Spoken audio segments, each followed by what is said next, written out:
died in childbirth in the year 1631.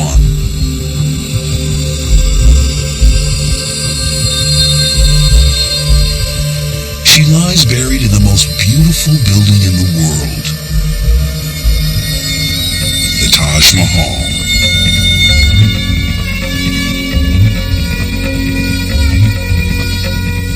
New research suggests that the Taj Mahal may be even more than a magnificent tomb. How did a people renowned for their barbarism create such a work of art? Why did the great emperor who built the Taj Mahal end his life imprisoned by his own son? Does the Taj Mahal have a secret meaning, which has remained hidden for nearly 400 years?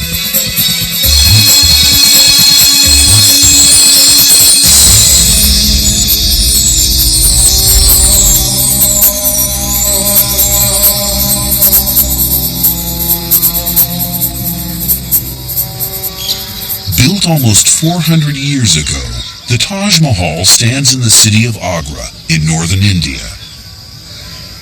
A tragic love story led to its creation. Many consider the Taj Mahal the most beautiful building in the world. Not everyone knows that it's actually a mausoleum. This incredible confection of dazzling white marble was built as a tomb for the Indian queen Mumtaz Mahal.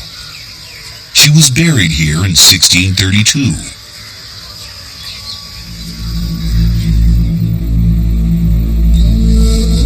Mumtaz Mahal was the favorite wife of Shah Jahan, among the greatest of India's Mughal emperors. Her name means the chosen one of the palace. Mumtaz, as she was called, became the affectionate Taj Mahal.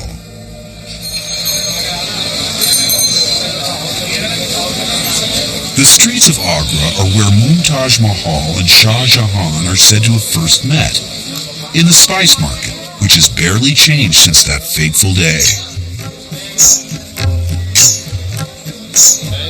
Legend says that it was love at first sight.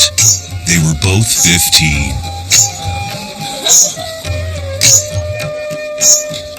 For one day each year, so the story goes, the young aristocracy took over the bazaar and played at being shopkeepers and customers.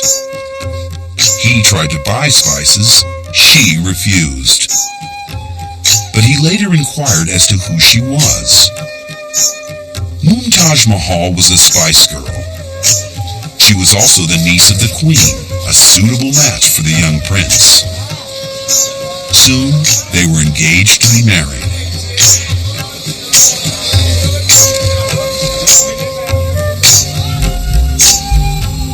The emperor, the prince's father, found that bright Venus in the sphere of chastity, the Lady Mumtaz, to be worthy of joining with that auspicious star of the sky of fortune, his son, the prince. And in a manner which befits monarchs, the emperor embellished with the ring of luck the happy and fortunate finger of that worthy lady. They were married at the age of 20.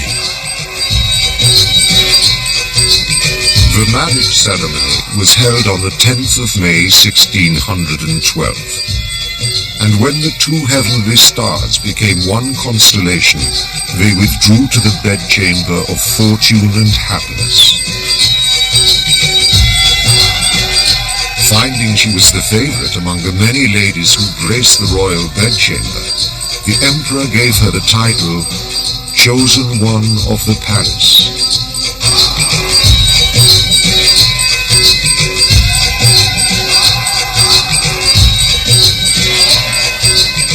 On the death of his father in 1627, Shah Jahan became Emperor of India, and Mumtaz Mahal his queen. The name Shah Jahan means King of the World. At the age of 25, he became leader of the mighty Mughal Empire, the superpower of its day. From Russia to China, Shah Jahan ruled over the whole of northern India, Afghanistan, and present-day Pakistan.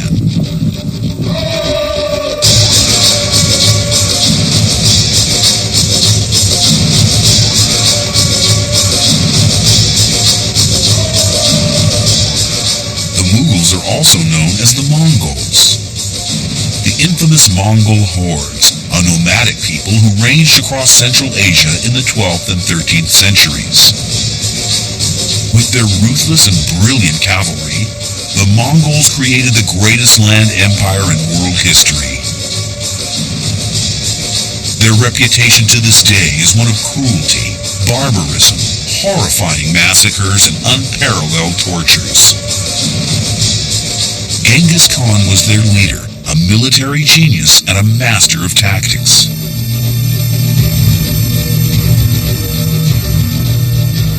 Under the lethal fighting machine he commanded, the Mongols were the most feared people on earth. Shah Jahan later claimed descent from Genghis Khan and his successors as king of the world.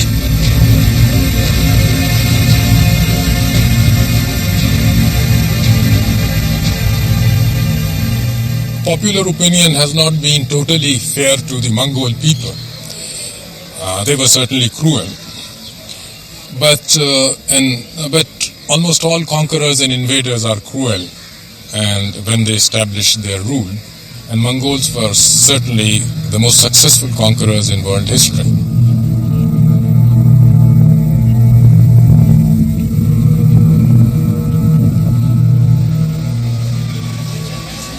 But there was another side to this warlike people, which can be seen here in their capital, the fabled city of Samarkand.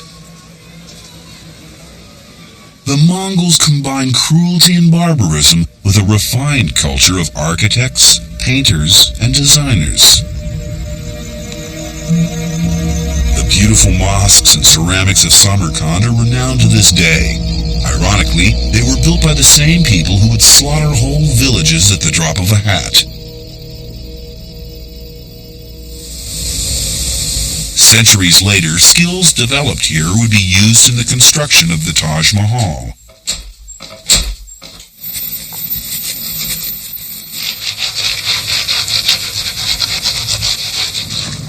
The Mongols settled in Persia, modern-day Iran.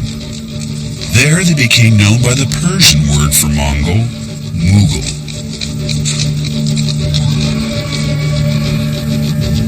In 1526, the great Mughal leader Babur invaded India.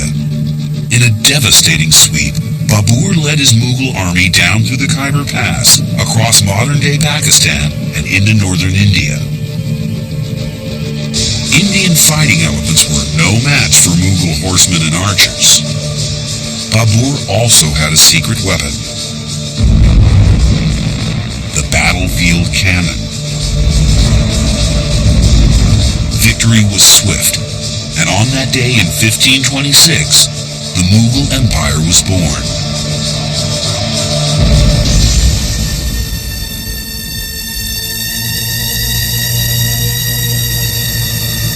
The empire grew rapidly in strength and wealth, pushing its borders further into southern India. The richness and splendor of the Mughal court was the stuff of fairy tales.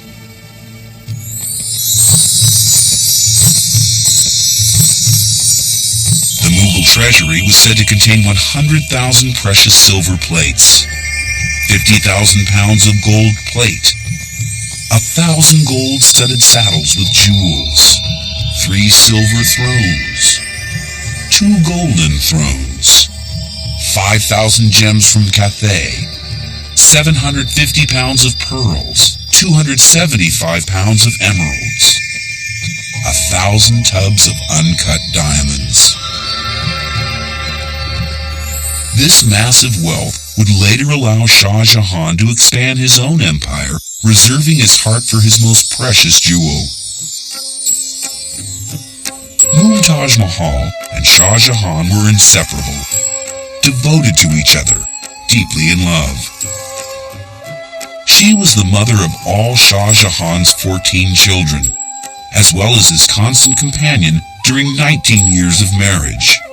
He often confided in her on matters of state, and they were rarely seen apart. But fate would deal them the bitterest of blows. In 1631, Shah Jahan was engaged on one of his many military campaigns about 400 miles south of Agra. Confident of success, he had brought his wife and her court with him.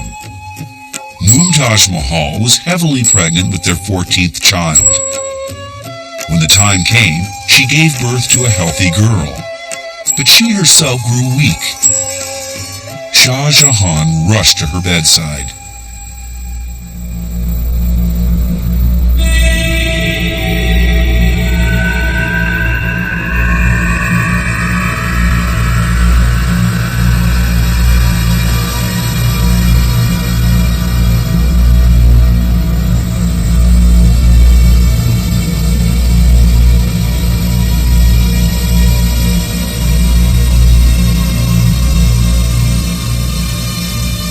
With a grieved heart, Shah Jahan presented himself at the head of the bed of his lifelong companion.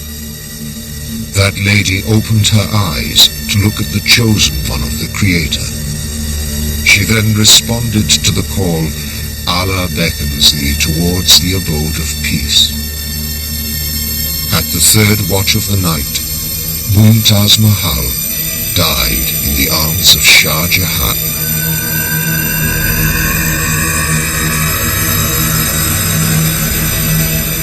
It was said that the eyes of the king of the world were flooded uncontrollably with tears. Within a few days, his beard turned white.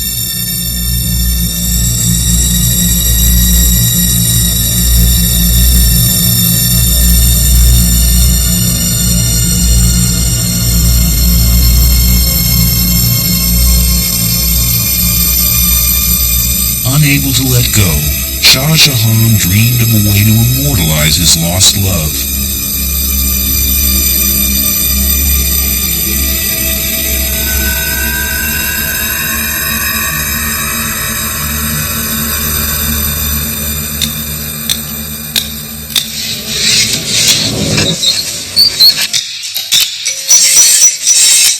He decided to build the most beautiful tomb the world had ever seen in her memory.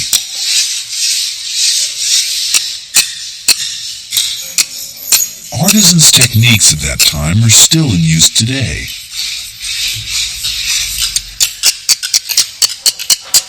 It's said that over 20,000 of the finest craftsmen were summoned from all over the empire. After 6 months, the foundations of the Taj were ready. The body of Mumtaz Mahal was placed in a tomb at its center, and the building then completed over and around her. As far as Indian construction technology is concerned, during the Mughal period, especially by the time we come to Shah Jahan's period, is that we are still relying a lot upon manual labor. And the sad thing is that we do make the women folk do a lot of hard work at that time. We do have paintings showing women carrying massive loads up the ramps. We were using a combination of ramps, pulleys, winches, and scaffoldings. Unfortunately, we don't have wheelbarrows, so most of the cement and lime mortar is all carried up manually.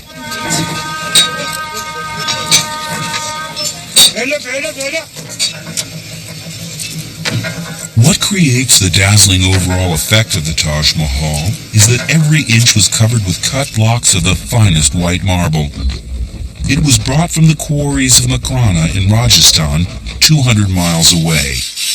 Inlaid into the marble are designs of the greatest beauty and delicacy. Tulips, irises, and roses. The white marble of Makrana is still being cut and worked today, just as it was when the grieving Shah Jahan was creating a building to the memory of his lost queen.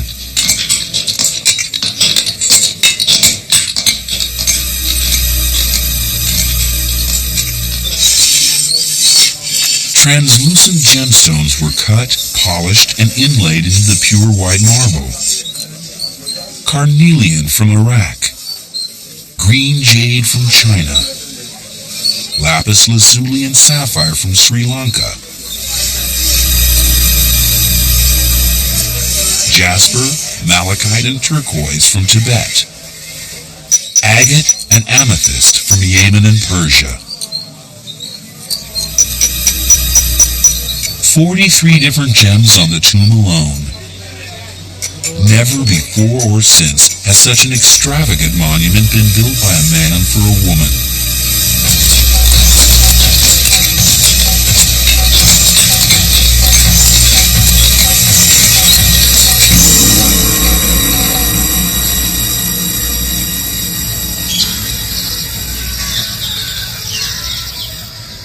Over the years, the romantic tale behind the Taj Mahal's creation has grown, becoming one of the world's great love stories. A monument of haunting beauty, built by a grieving husband for his one true love. And there you might think the story of the Taj Mahal ends, but it doesn't. In fact, this is where the real story begins. Only now is the mystery of the Taj Mahal being unlocked. It's a story of towering ambition and audacity.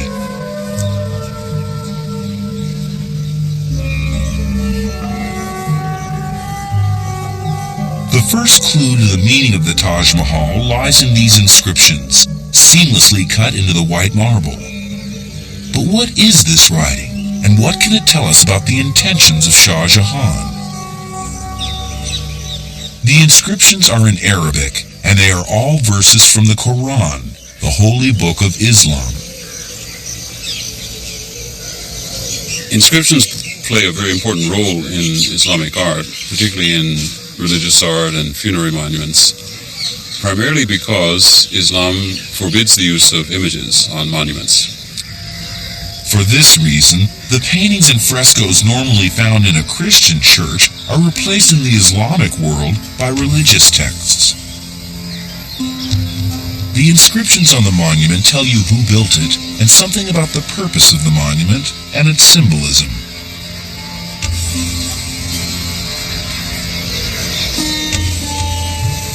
Many of the inscriptions on the Taj Mahal refer to heaven. They describe heaven as being like a set of beautiful gardens, which they call the Gardens of Paradise. The Taj Mahal is what's called a garden tomb. There are others in similar settings. An earlier royal garden tomb is in Delhi, the present-day capital of India.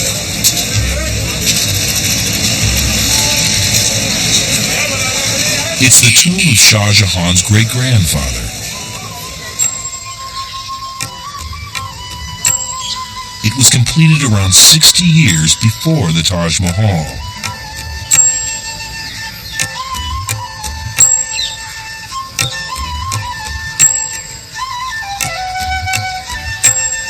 The way the tomb and gardens are laid out here gives insight into the hidden meaning of the Taj Mahal. The design is formal. There are water channels and pools. The tomb itself is placed at the center of the gardens. What's more, in the language of the Mughals, the word for garden is the same as the word for paradise or heaven. So it's likely there's a close relationship between the design of the gardens and a notion of what heaven might actually look like.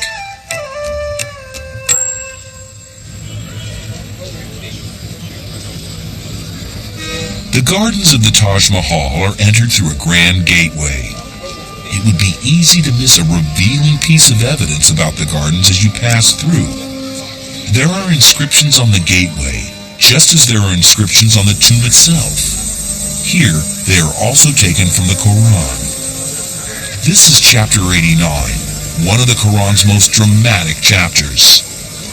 But the final words are the most telling.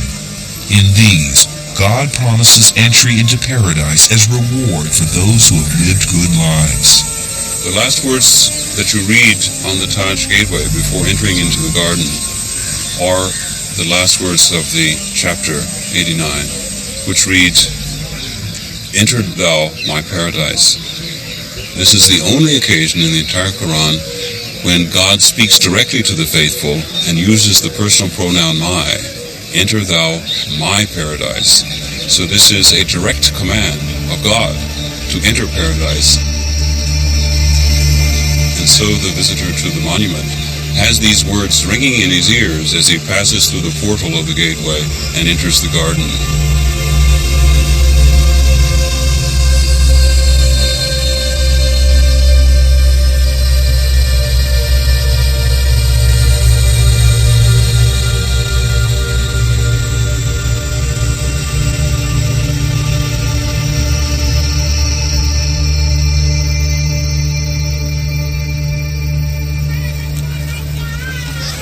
Did Shah Jahan believe he was creating a version of paradise in the Taj Mahal complex?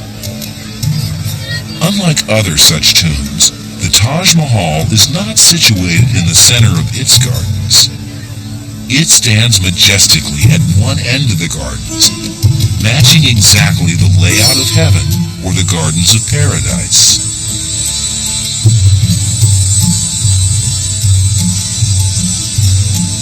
This painting shows the Prophet Muhammad sitting in paradise. The four channels beside him are known as the four flowing rivers of paradise, and the square pool in the center is described as the tank of abundance. The pattern's too clear to have any other meaning.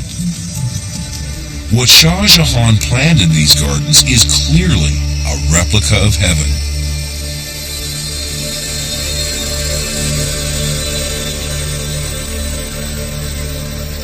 So what is the meaning of the Taj Mahal itself? And what did Shah Jahan have in mind when he directed this project? When it comes to that, what kind of man was he? Clearly, Shah Jahan was very ambitious. Clearly, unlike his father and grandfather, he was religious. For one thing, he didn't drink wine, and that was regarded as unique in the history of Mughal family. In fact, his father commented adversely on this habit of his. At the time of his accession, when he comes to the throne, there is a lot of bloodshed in which he is also a participant. And there I would have a certain aversion to his personality. But when his wife passes away, he is very emotive, a very soft human being deep inside, because then he begins to write poetry about the beauty of the mausoleum that he is constructing for her. So the man is a poet, the man is a father, the man is a wonderful husband, as well as a good general. Shah Jahan had a dream that the Taj Mahal was to be a great deal more than a magnificent tomb. Court chronicles say that the emperor oversaw every detail of the work. The whole conception was his, from the design of the gardens down to the inscription on his wife's tomb.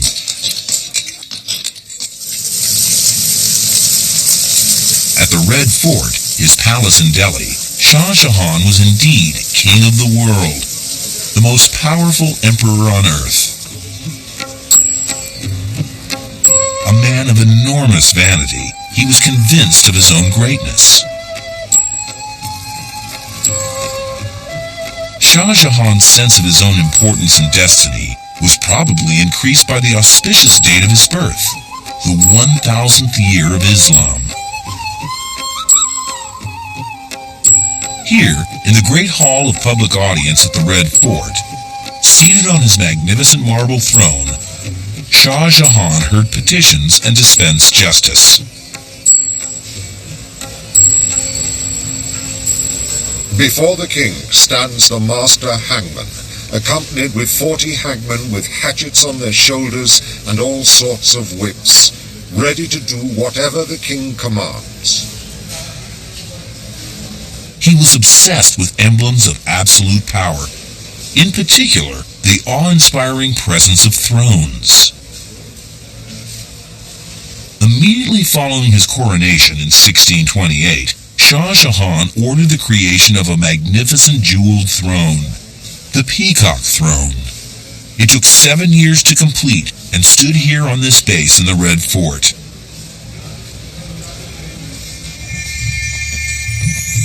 The Peacock Throne contained the fabulous Koh-i-Noor diamond, once valued at half the wealth of all India. Today, among the crown jewels of Queen Elizabeth of Great Britain.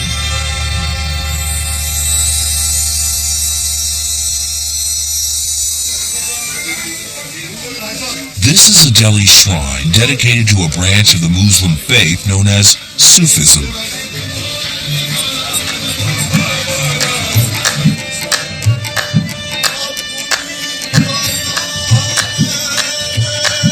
A religious man, Shah Jahan was intrigued by the mystical aspects of Sufism. He regarded the date of his birth, the very year of the Muslim millennium, as a clear omen of his great destiny, and gave himself Sufic titles reflecting this lofty self-opinion. Lord of the Age, Shadow of God, August Representative of God on Earth. These titles are used in Sufism to describe something known as the perfect man, a kind of unattainable perfection. Almost like the perfection of God.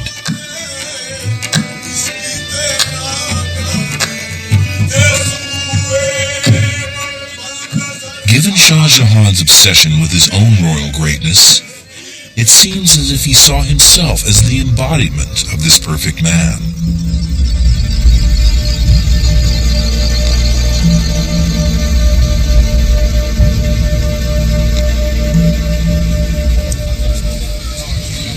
So is the Taj Mahal what the emperor conceived to express his own vision, perhaps even his own perfection?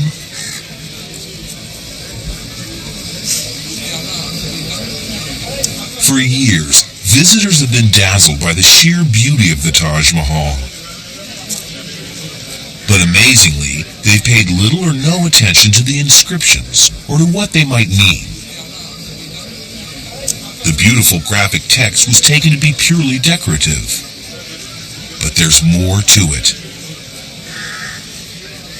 The Taj Mahal is unique among Islamic monuments for the sheer number and length of its Quranic inscriptions.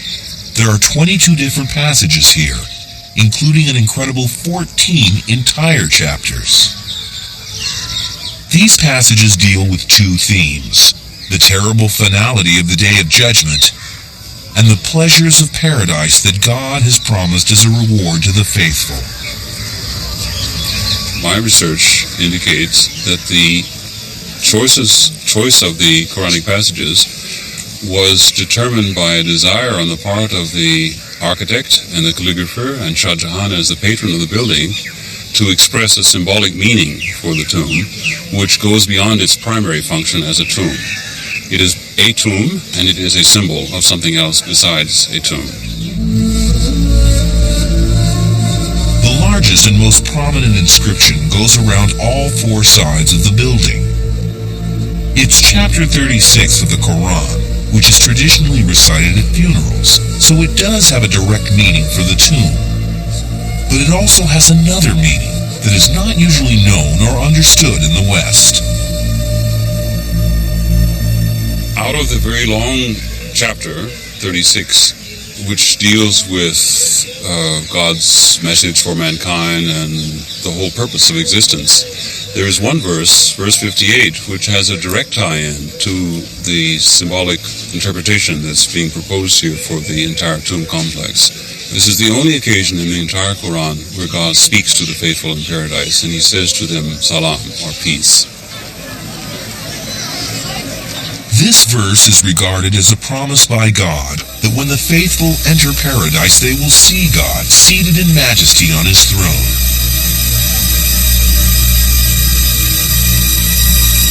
It would follow that the Taj Mahal itself might be a replica of the heavenly throne of God. Even more compelling as evidence to support a symbolic interpretation of the Taj is the choice of 3 chapters.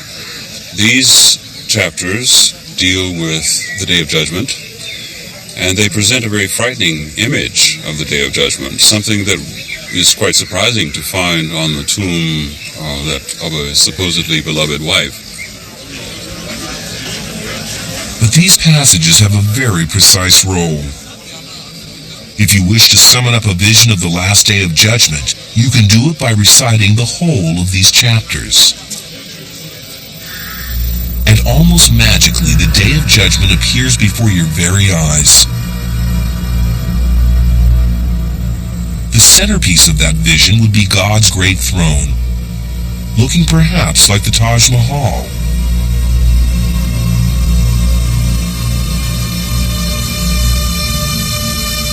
The key to the secret meaning of the Taj Mahal lies where the expectation would lead you. Right inside the tomb itself.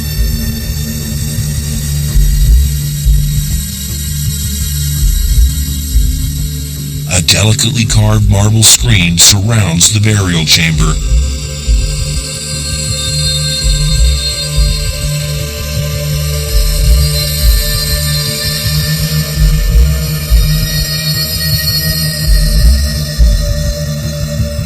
Here, the craftsmanship of the jewelers is at its most exquisite. The inlay of gemstones is probably the finest in the world. The green jade, agate, carnelian, cut and seamlessly polished into the marble. The overall effect is of a supremely crafted jewel box.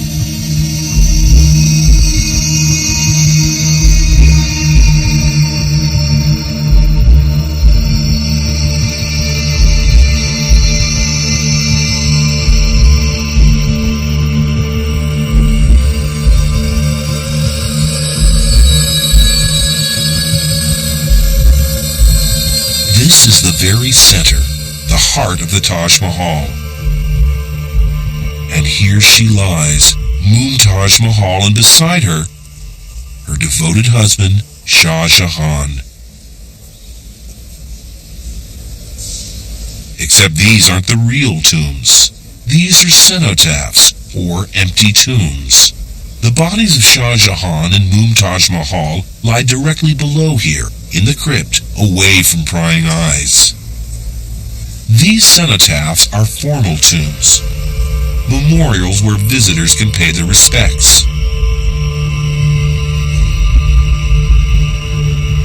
Perhaps the best piece of evidence for the theory that the Taj Mahal was intended as a replica of the divine throne of God is here, on the top of the cenotaph of Mumtaz Mahal.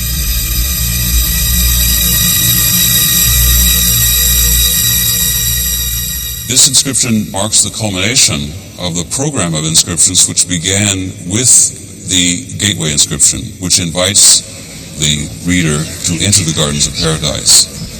When you enter the Garden of Paradise, the first thing that confronts you is the Taj Mahal itself.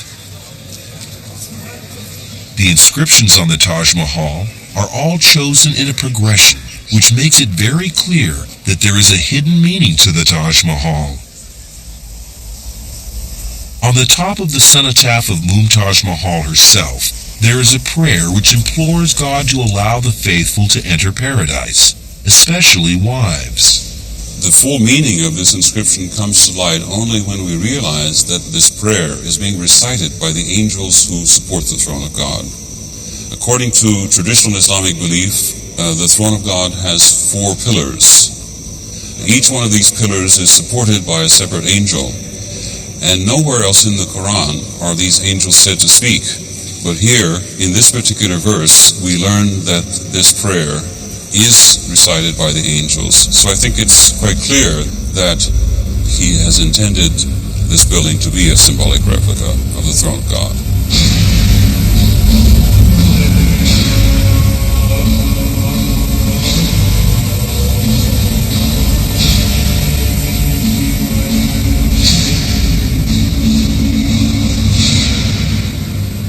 Magical dream of Shah Jahan, his very own heaven here on earth.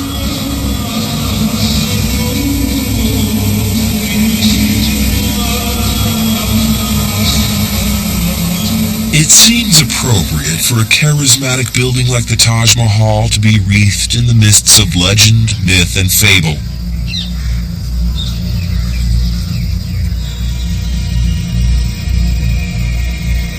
The Taj Mahal could be floating in space, somewhere between fantasy and reality. You can almost hear the whispers, the rumors that swirl around this most beautiful structure. That Shah Jahan paid his chief architect a huge reward for his work and then cut off his hands so that he might never again build anything so beautiful.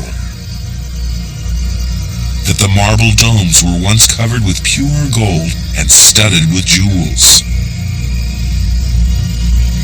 That the emperor planned an even greater spectacle on the other side of the river Yamuna.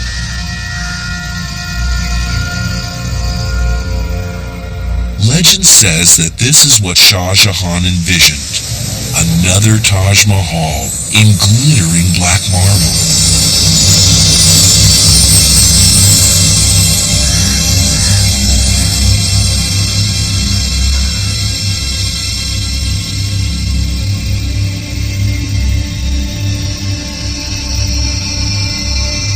The black version would have been a mirror image of the Taj Mahal as it stands here today. Perhaps the Black Taj Mahal was intended as another mausoleum to house Shah Jahan's own grave, opposite that of his beloved wife.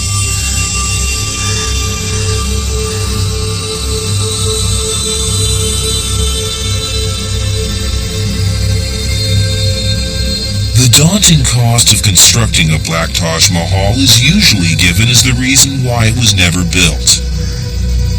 If it had been, then this truly would have been the greatest wonder of the world.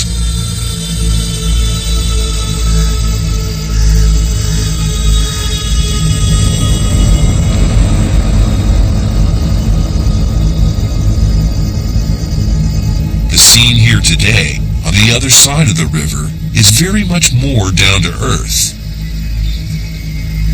This is where the Black Taj would have stood. An excavation's been started here under the supervision of the Archaeological Survey of India. They've uncovered evidence of a Mughal structure almost definitely dating to the reign of Shah Jahan.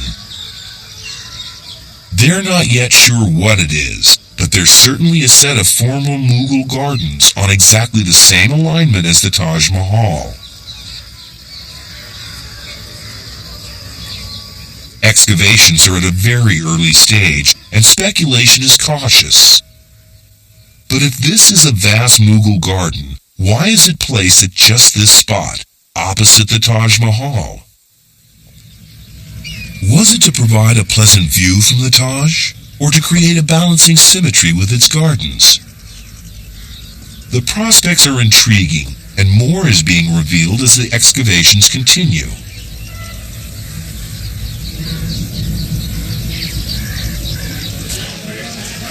What of the Taj Mahal itself and its hidden meaning? There is one final piece of evidence, and it might be called the Star Exhibit. It's a document from the pen of Ibn al-Arabi, a great Sufi mystic, much revered in Shah Jahan's day. It's in the form of a diagram unique in all of Islamic art and religion, known as the Plain of Assembly on the Day of Judgment. It appears in Ibn al-Arabi's greatest work, The Revelations of Mecca, in a mere 560 chapters. The diagram of the Plain of Assembly on the Day of Judgment is, in a sense, the smoking gun that allows us to prove, as closely as we possibly can, the symbolic interpretation of the Taj as a replica of the throne of God on the Day of Judgment.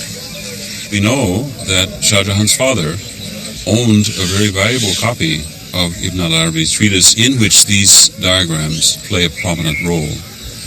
It seems certain that there would have been ready access to this treatise for the architects of the Taj and for Shah Jahan himself to have looked at and to have utilized in the preparation of their own very unique plan for the Taj complex. The markings on the diagram correspond closely to the design and layout of the entire Taj Mahal complex. The position of the Taj at one end of its gardens and not in the center matches the position of the throne of God. It's octagonal in shape, just like the burial chamber inside the Taj Mahal. There's also a central pool, the Tank of Abundance. Overall, the proportions of the diagram and the position of the throne are so precise that it could almost be a plan for the Taj Mahal complex itself. A final confirmation that the Taj Mahal was intended as a replica of the throne of God.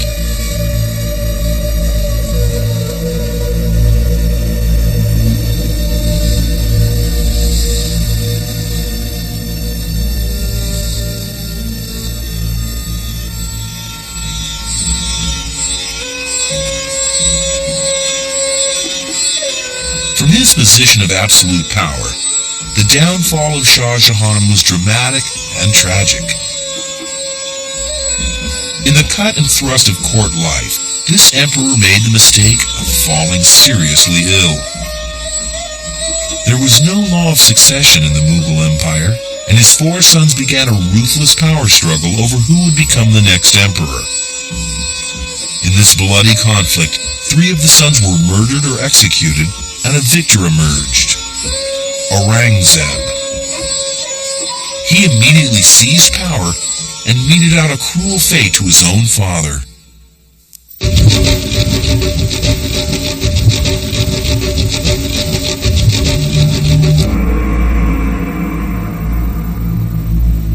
Aurangzeb imprisoned his father Shah Jahan in the Agra fort. Here he would languish for the remaining 8 years of his life. These were melancholy days for the fallen emperor, spent in the very fort which he himself had built.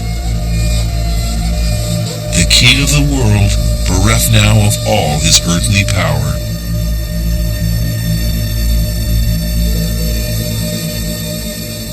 Legend has it that Shah Jahan spent much of the last 8 years of his life gazing from the window of his prison. There's a fantastic view here, across a bend in the river Yamuna to the Taj Mahal. Was he taunted by the sight of his beloved Taj Mahal that he could no longer visit?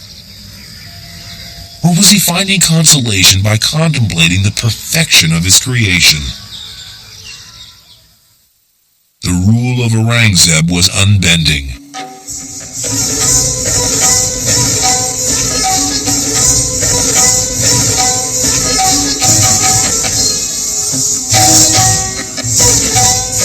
Appalled, it is said, at the extravagance of the Taj Mahal, and equally appalled at the decline into decadence of the court, where idle sex and the consumption of huge quantities of alcohol and opium were rampant, he set about dragging his regime back into the straight and narrow path of Islam.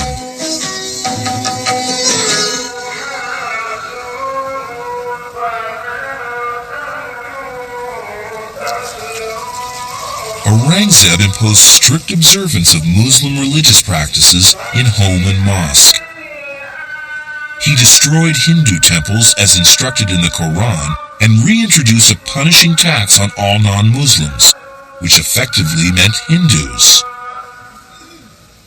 Muslim was turned against Hindu, a conflict that echoes through history into our own century.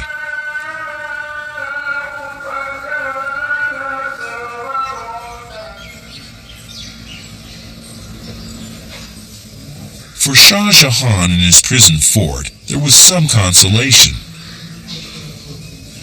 His imprisonment wasn't as harsh as it could have been.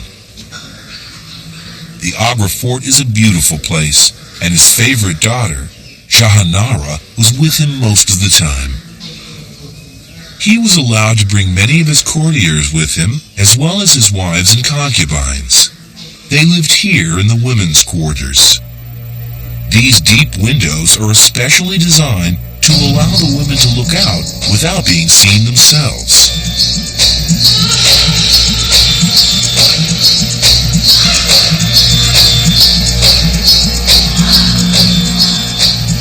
In 1666, Shah Jahan died at the age of 74 from a massive overdose of aphrodisiacs.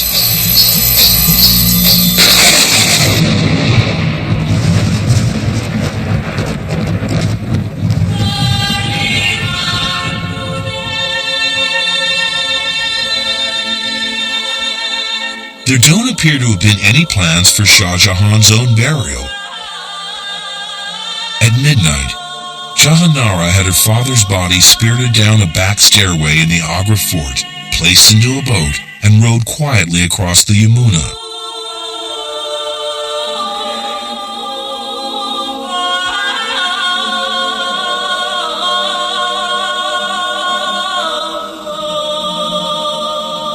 The king of the world has died.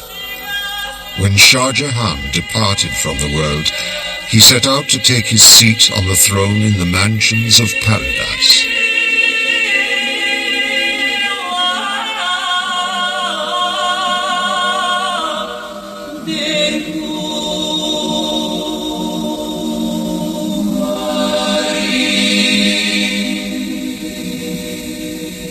And here in the Taj Mahal, Shah Jahan was laid to eternal rest beside his beloved Mumtaz Mahal.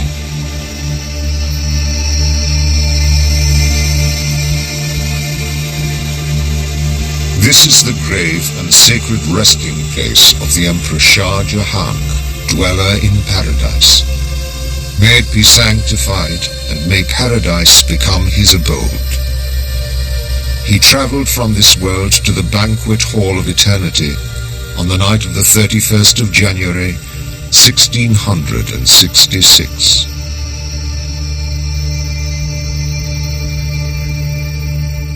The Taj Mahal is clearly more than just an exquisite building inspired by a great love. What was Shah Jahan actually thinking when he set out to recreate the gardens of heavenly paradise and even the very throne of God? Was he a self-obsessed megalomaniac competing with God as a creator? Or did he consider his actions devout? That by trying to recreate heaven on earth, he could bring himself closer to divine knowledge and ultimately God himself. What we do know suggests that he was an extremely arrogant and vainglorious ruler. He used architecture to reflect his own glory. One has only to look at the palaces that he built for himself at Agra and at Delhi to realize that here was a man who used architecture to show up his greatness. He was, in effect, trying to rival God in the creation of something beautiful.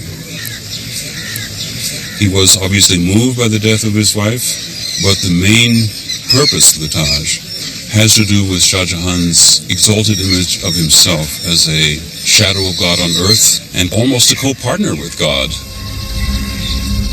Shah Jahan created a monument that rivals the very beauty of nature. It was designed to not only be a replica of, but to reflect the celestial beauty of the most magnificent of all architecture in the universe, namely the throne of God. Through the Taj Mahal, Shah Jahan did achieve a kind of immortality, although maybe not in the way he had intended. More visitors than ever now come to see his great creation. 200,000 people have been known to visit on a single day.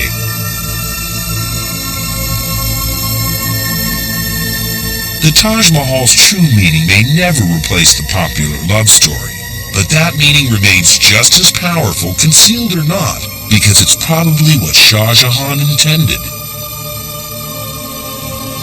He may have been living in a world of his own, unconcerned with what others, mere mortals, thought.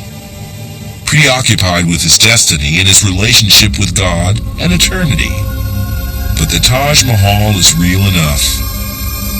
It stands there timelessly, unique in the world. Where is the spirit of Shah Jahan now? Is he enjoying the delights of paradise? Has he seen God? What do they say to each other?